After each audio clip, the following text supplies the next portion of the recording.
Hello everyone, welcome to my channel Home Tales by Bhavya. Hello all, నేను ఈరోజు చెప్పబోయే topic పెళ్ళికి ముందే మనకి విషయాలు తెలుసుంటే బాగుండేది అన్న కాన్సెప్ట్ పైన. అసలు ఏంటంటే మనకి పెళ్ళి చేసుకున్న తర్వాత అక్కడ ఒకలాగా ఉంటుందని ఎక్స్పెక్ట్ చేస్తాం. బట్ కన్ఫామ్గా 99% మనం అనుకున్నట్టు మన లైఫ్ ఉండదు. సో అలా ఉండదు. అలాంటి విషయాలు ఆడపిల్లలు ఎలా ఊహించుకుంటారు, పెళ్ళయ్యాక వాళ్ళకి అవి ఎలా ఉంటాయి, ముందుగానే వాళ్ళ మైండ్ సెట్ని ఇలానే ఉంటుంది అని సెట్ చేసేసుకుంటే వాళ్ళకి ఆ ప్రాబ్లం ఉండదేమో అన్నది నా ఫీలింగ్. ఎందుకంటే నా లైఫ్లో నాకు అటువంటి మైండ్ సెట్ లేకపోవటం వల్లే నేను చాలా సఫర్ అయ్యాను అని నేను పర్సనల్గా ఫీల్ అవుతున్నాను. సో దట్ నేను అవి మీకు చెప్పబోతున్నాను. ఫస్ట్ ఆఫ్ ఆల్, నేను బాగా తెలుసుకున్న విషయం ఏంటంటే మనల్ని ఎవ్వరూ అర్థం చేసుకోరు. మన హస్బెండ్ ఫస్ట్ ఫ్యూ మంత్స్ అర్థం చేసుకోకపోయినా తర్వాత అర్థం చేసుకుంటారు. కానీ 1 year 2 years పడుతుంది ఇంట్లో వాళ్ళందరూ మనల్ని అర్థం చేసుకోవాలంటే. న్యూక్లియర్ ఫ్యామిలీ, నువ్వు హస్బెండ్ ఒక్కరే ఉంటారు అంటే వెల్ అండ్ గుడ్, ఫైన్ అనమాట. లేదు మీరు ఇల్లాస్తో ఉండాలి, ఇంకా గ్రాండ్ మదర్ గ్రాండ్ ఫాదర్ వీళ్ళందరితో ఉండాలి అంటే మాత్రం ఖచ్చితంగా ఇది మీరు మైండ్లో ఫిక్స్ చేసేసుకోండి. నన్ను ఎవరు అర్థం చేసుకోరు, నాకు ఒక టైం పడుతుంది, ఒక సర్టైన్ టైం పీరియడ్ పడుతుంది, అప్పుడే వాళ్ళకి నేను అర్థం అవుతాను అన్న ఒక ఫిక్స్డ్ మైండ్ సెట్తో వెళ్ళారంటే మాత్రం మీకు అక్కడికి వెళ్ళాక ఖచ్చితంగా ఉంటే వాళ్ళు అర్థం చేసుకుంటే ఓకే, అర్థం చేసుకోకపోతే మీకు బాగా హెల్ప్ అవుతుంది. సెకండ్ పాయింట్ ఏంటంటే ధైర్యంగా ఉండాలి. మనం పెళ్ళై వెళ్తాము, అక్కడ అందరు కొత్త వాళ్ళు ఉంటారు. మీరు కానీ అప్పుడు కాన్ఫిడెన్స్ కోల్పోయి మేబీ వాళ్ళు చెప్పిన దానికంతా నచ్చినా నచ్చకపోయినా ఎస్ అని చెప్పేశారనుకోండి, ఓకే కొంచెం టైం వరకు బాగుంటుంది, వాళ్ళ కోసం చేస్తున్నాం కాబట్టి కొత్తలో బాగుంటుంది. తర్వాత మీరు నో అని చెప్పలేరు, ఎందుకంటే ఫస్ట్ అన్నిటికీ ఎస్ చెప్పేసుకుంటూ వచ్చారు కాబట్టి తర్వాత నో అని చెప్పడానికి కూడా మీకు ధైర్యం సరిపోదు అనమాట. కాబట్టి ఫస్ట్ ఒక క్లియర్ మైండ్ సెట్లో ఉండాలి. మీకు ఏం కావాలి, మీకు ఏం వద్దు అన్నది ఒక క్లియర్ మైండ్ సెట్తో మీరు కానీ ఉన్నారంటే మీకు ఇష్టమైన వాటికి ఎస్ చెప్పగలరు. అలానే ఇష్టం లేని వాటికి కూడా ధైర్యంగా నో అని చెప్పగలగాలి. ఆ మైండ్ సెట్ని ఫస్ట్ మెయింటైన్ చేయాలి. నా లైఫ్లో అయితే నేను చెప్పలేదు, నో అని చెప్పడానికి నాకు చాలా భయము. పెద్దవాళ్ళు అందరూ ఈ నో అని చెప్తే ఏమనుకుంటారో ఏమో అని చెప్పి, కానీ అలా నో అని చెప్పటం వల్ల మన మెంటల్ పీస్ని మనం కాపాడుకోగలమని నాకు లేట్గా రియలైజ్ అయ్యాను. సో నో అని చెప్పటం నేర్చుకోండి. నో అని చెప్పే పరిస్థితులు కూడా ఖచ్చితంగా వస్తాయని ఫిక్స్ అవ్వండి. నో అన్న ఆన్సర్ చెప్పడానికి ట్రై చేయండి.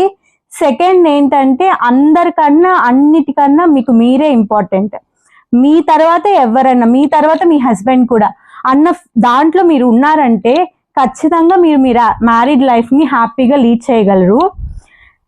అంటే పీస్ ఎందుకు ఇంపార్టెంట్ అంటున్నానంటే మీరు హ్యాపీగానే ఉంటే కదా ఫస్ట్ ఆ ఇల్లంతా హ్యాపీగా ఉంటుంది. మీరే హ్యాపీగా లేకుండా అందరినీ హ్యాపీగా ఉంచి మీరు ఏం చేస్తారు, మీకు ఏదైతే కావాలో మీరు అది చేస్తే మీరు హ్యాపీగా ఉంటారు. మీకు ఏది కావాలో వాళ్ళకి ఎలా అర్థమవుతుంది?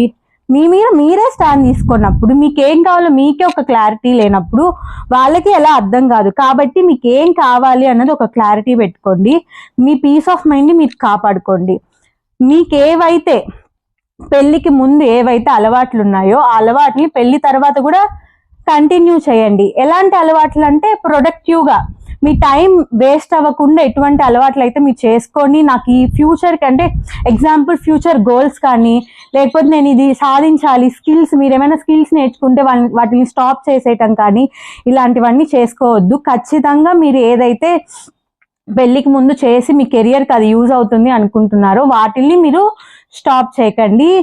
ఇది నేను చేశానో చేయలేదో నాకు తెలీదు, కానీ నేను చదువుకుంటూ ఉన్నప్పుడు ఇంకా అలానే స్టడీస్ని కంటిన్యూ చేసుంటే బాగుండేది. నేను గ్యాప్ ఇచ్చేసాను. గ్యాప్ ఇచ్చేసేయటం వల్ల ఏమైందంటే నాకు మళ్ళీ కొంచెం కొత్తగా ఉందన్నమాట మళ్ళీ చదవటం అనేది. అంతకుముందు ఏంటంటే అదే పనిగా నేను కంటిన్యూగా ఒక 6-7 hours కూడా కూర్చొని చదువుకోగలను. కానీ ఇప్పుడు ఏమవుతుందంటే ఒక 2 hours గట్టిగా కూర్చుంటే 3rd hourకి ఏదో ఒకటి లేచేస్తున్నా. నన్ను ఎవరు లేపట్లేదు, నేనే లేచేస్తున్నాను. ఎందుకంటే అలవాటు తప్పిపోయిందనమాట. సో నా విషయంలో ఇలా స్టడీస్ అనుకోండి, మీ విషయంలో ఏదైనా స్కిల్ అవ్వచ్చు, లేకపోతే మీకు ఏదైనా చెయ్యాలనుకొని దానికోసం ట్రై చేస్తూ ఉంటే ఈ మ్యారేజ్ వల్ల గ్యాప్ ఇచ్చి మళ్ళీ ట్రై చేద్దాం అలా అనుకున్న ఉండొచ్చు. అలాంటివన్నీ ప్లీజ్ గ్యాప్ ఇవ్వద్దు, ట్రై చేయండి. మ్యారేజ్ అనేది లైఫ్ లో ఒక పార్ట్ మాత్రమే. మీరు ఏదైతే అనుకుంటున్నారో అది ఖచ్చితంగా మీరు రీచ్ అవ్వాలి. మీరు అనుకున్నది మీకోసం కదా. మ్యారేజ్ అనేది మీ లైఫ్ లో ఒక పార్ట్ అంతే. మీ గోల్ ని మాత్రం ఈ మ్యారేజ్ అనేది ఒక డిస్టర్బ్ చేయకూడదు. అది నేనైతే నేర్చుకున్నాను. సెకండ్ది ఏంటంటే సెల్ఫ్ రెస్పెక్ట్. మిమ్మల్ని ఎవరైనా బాధ పెడుతున్నా ఏం చేస్తున్నా సరేలే మన వాళ్ళే కదా అని సర్దుకోపోవటం కరెక్ట్ కాదని నా ఫీలింగ్. ఎందుకంటే అలా సర్దుకోపోవటం వల్ల ఫ్యూచర్లో ఇంకెన్ని వాటికి సర్దుకోపోవాలో మీరు ఎక్స్పెక్ట్ చేయలేరు. కాబట్టి మరీ చిన్న చిన్న వాటిలన్నిటికీ మీరు సర్దుకోకుండా ఉండొద్దని నేను చెప్పట్లేదు. కానీ మీ సెల్ఫ్ రెస్పెక్ట్, మీ బిహేవియర్ మీద ఎటువంటి ఇబ్బంది పడబోతుంది అని మీకు అనిపించినప్పుడు మాత్రం నో కాంప్రమైజ్. అటువంటి విషయాలు అసలు కాంప్రమైజే అవ్వకూడదు. హస్బెండ్కి చెప్పండి, లేదంటే మీ ఇల్లాస్కి చెప్పండి, అందరికీ చెప్పండి. ఎవ్వరు దాన్ని సాల్వ్ చేయలేకపోతే మీరు వదిలేయకూడదు.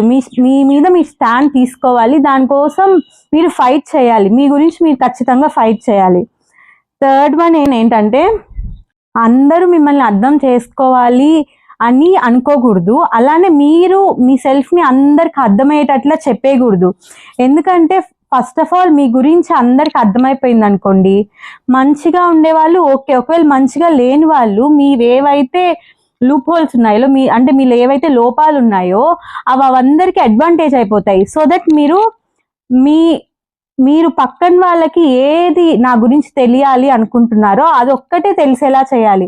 అన్ని మీ గురించి అంతా మీరు ఓపెన్ బుక్ లా పెట్టేశారంటే మాత్రం అది పెద్ద డిసడ్వాంటేజ్ అవుతుంది మీకు. సో దట్ అలా చెయ్యొద్దు. ఎవరికైనా మన గురించి వాళ్ళకి ఏదైతే తెలియాలి అనుకుంటున్నామో అంతవరకే తెలపాలి, అంతవరకే వాళ్ళు తెలుసుకోవాలి. అలానే మన చుట్టూ మనం ఒక గీత గీసుకొని ఉండాలి. మన సెల్ఫ్ రెస్పెక్ట్ని కానీ దేన్ని వాళ్ళు దాటి లోపలికి రాకూడదు.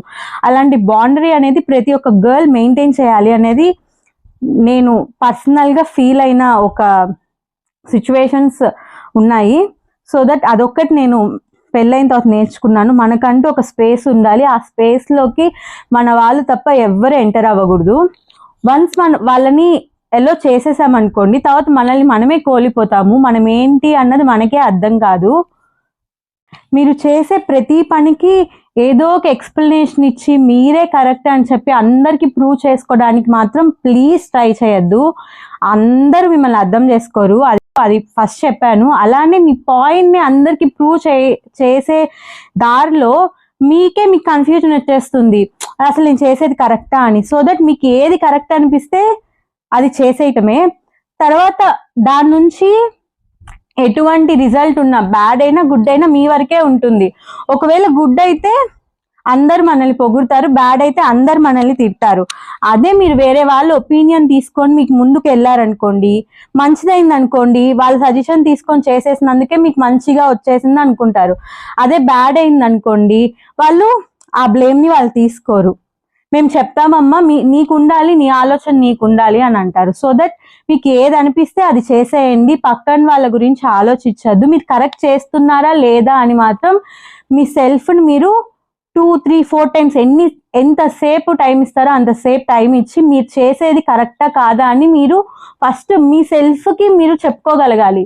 మీ సెల్ఫ్కి ఆన్సర్ వచ్చిందంటే మీరు ఎవ్వరికి ఆన్సర్ ఇవ్వక్కర్లేదు. మిమ్మల్ని అర్థం చేసుకునే వాళ్ళు ఖచ్చితంగా అర్థం చేసుకుంటారు. వాళ్ళకి ఆ సర్టెన్ పీరియడ్ కోపం వచ్చిన తర్వాత అర్థమవుతుంది, దాని హ్యాపీనెస్ కోసమే అది చేసుకుంటుంది కదా అని చెప్పి వాళ్ళు అర్థం చేసుకుంటారు. కానీ క్రిటిక్స్ ఉంటారు, ఎప్పుడు ఏది చేసినా తిడుతూనే ఉండేవాళ్ళు.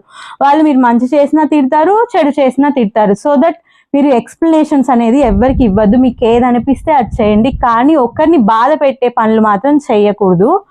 అది ఒక్కటి మైండ్లో పెట్టుకోవాలి. మనం ఎవరిని బాధ పెట్టకూడదు, కానీ మన పని అవ్వాలి. అలాంటి పనులు మనం చేయాలన్నమాట.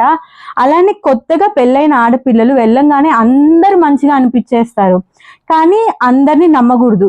ఎవరు మంచి వాళ్ళు ఎవరు చెడ్డవాళ్ళు అని చెప్పి ఒక ఐడియాకి అప్పుడే రాకూడదు. వీళ్ళు మంచి వాళ్ళు, ఇప్పుడు పెళ్ళైన 1-2 monthsలో కొంతమంది మంచి వాళ్ళుగా కనిపిస్తారు, మేబీ ఫ్యూచర్లో వాళ్ళే మీకు ప్రాబ్లం అవ్వచ్చు. కొంతమంది చెడ్డ వాళ్ళుగా కనిపిస్తారు, వాళ్ళే మంచి వాళ్ళు అయి ఉండొచ్చు. అలా మీరు ఫస్టే అందరినీ గుడ్డిగా నమ్మేయకూడదు. అలానే అందరినీ నమ్మకుండా కూడా ఉండకూడదు కోపంగా. అందరినీ ఒక న్యూట్రల్గా ఫీల్ అవ్వాలి. అలానే వాళ్ళు అసలు నీకేం చెప్తున్నారు, నీకు మంచి చెప్తున్నారా చెడు చెప్తున్నారా అన్నది ఒకసారి ప్రాసెస్ చేయండి మీ మైండ్ని. ఓ గుడ్డిగా వాళ్ళని నమ్మేసేయటం కాదు. అలా చేయటం వల్ల మీరు ఒకరిని నమ్మరు కాబట్టి మీ ఆలోచన మీకు ఉంటుంది. మీరు ఫ్యూచర్లో రిగ్రెట్ ఫీల్ అవ్వరు, అయ్యో నేను ఇలా చేయకుండా ఉంటే బాగుండేది అన్న రిగ్రెట్ మాత్రం మీకు ఫ్యూచర్లో ఉండదు. కాబట్టి ఎవరిని నమ్మకండి, అందరితో ఫ్రెండ్లీగా ఉండడానికి ట్రై చేయండి. పెద్దవాళ్ళకి రెస్పెక్ట్ ఇవ్వండి. మేబీ పెద్దవాళ్ళు చెప్పినవన్నీ కరెక్ట్ అయి ఉండాలని రూల్ ఉండదు, కానీ వాళ్ళు చెప్పింది వినకూడదు అని కూడా రూల్ లేదు. మనం ఒక ఫ్యామిలీలో ఉన్నప్పుడు పెద్దవాళ్ళని మనం ఖచ్చితంగా గౌరవించాలి, లేకపోతే మనదే తప్పు అవుతుంది. ఎందుకంటే వాళ్ళకి తెలియదు, వాళ్ళ జనరేషన్ వేరు మన జనరేషన్ వేరు, కానీ వాళ్ళకి అర్థమయ్యేలా చెప్పుకోవాలి. కానీ కొంతమంది ఉంటారు అర్థం చేసుకోరు.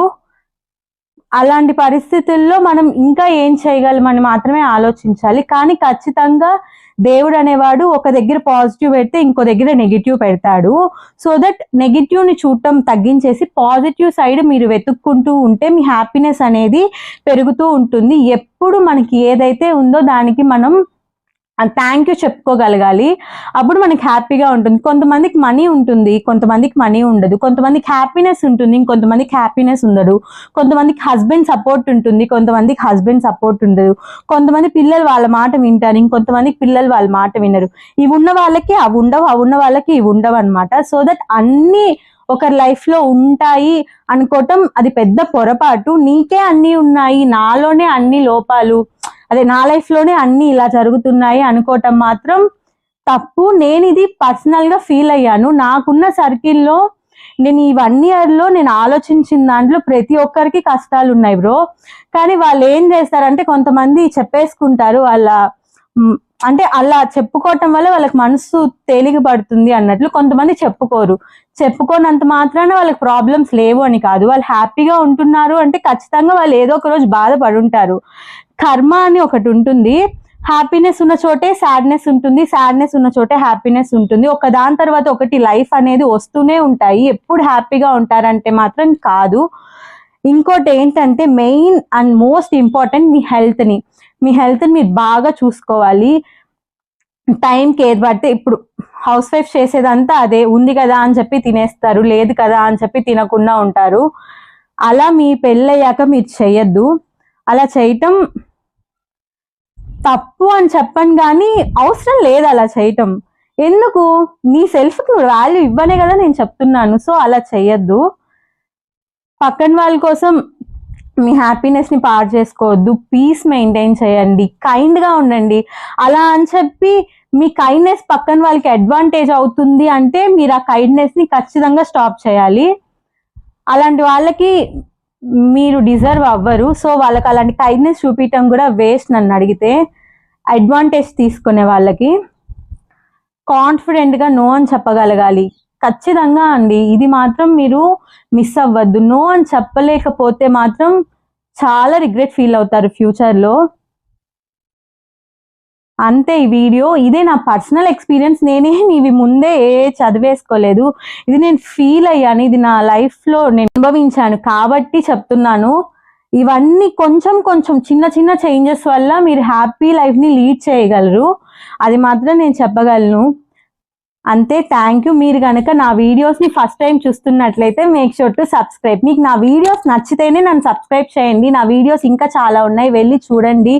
Please support me. Thank you for watching.